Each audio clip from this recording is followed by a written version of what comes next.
he opens up his sprint. Now Mads Pedersen goes.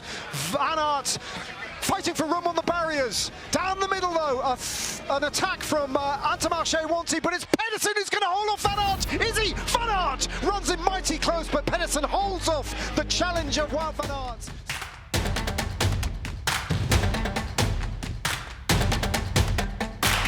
The capital of Albania, Tirana, the stage for the individual time trial, the first of two in this year's Giro d'Italia, 13.7 kilometres in length with one small climb in the middle of the race. Wout van Aert looking possibly to claim the yellow jersey from Mads Pedersen, among the favourites to take the victory in bright, sunny, hot conditions. A number of national champions, 8 of them in fact represented, but it was Nicolas Merkel who got the race underway from Picnic Post NL in front of huge crowds. Ethan Hayter then, the British national champion, posted a very good time for his new team Soudal Quickstep and placed himself on the hot seat.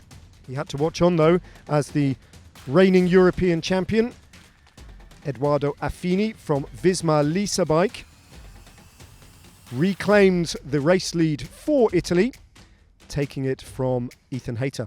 It was then Edoardo Affini's race to lose as he looked on to see who would threaten his best time. Jay Vine, the Australian who fell heavily on stage 1 and was wearing bandages, went faster than Edoardo Affini, much to the disappointment of the Italian, who acknowledged that Jay Vine had bettered his time.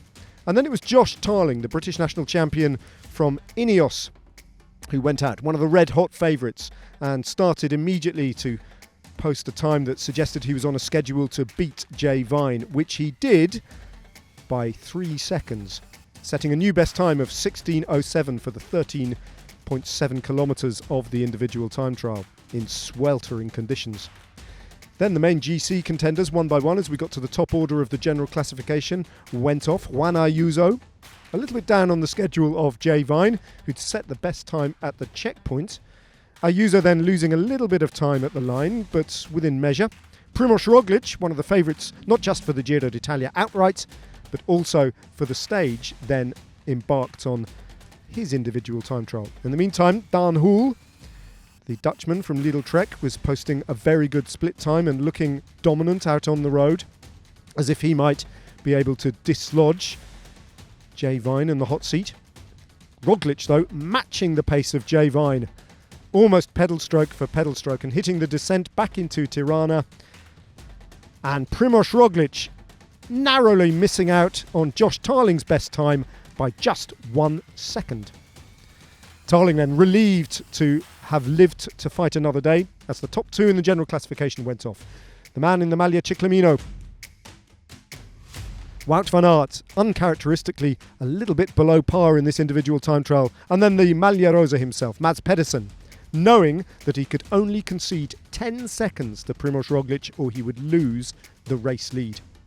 Wout van Aert then coming to the line, leaving nothing out there on the road, but losing a lot of time in the general classification and finishing in 33rd place provisionally. And Mads Pedersen then just losing by 1 single second the race lead to Primož Roglic. Josh Tarling, though, confirmed as the winner of the stage, a first Grand Tour victory for the 21-year-old. And for Primož Roglic, it was another trip back onto the podium. Josh Tarling, the winner of the first individual time trial for Ineos, ahead of Primož Roglic and Jay Vine.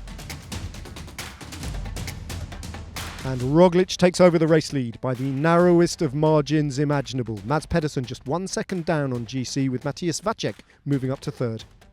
Mads Pedersen's consolation, the Maglia Ciclamino. He leads the points classification by 11 points ahead of Wout van Aert. And Sylvain Moniquet continues to lead the King of the Mountains classification. Change in the white jersey, though. That is now being worn by Matthias Vacek, the Czech rider from Lidl-Trek, who takes over from Federico Bussato.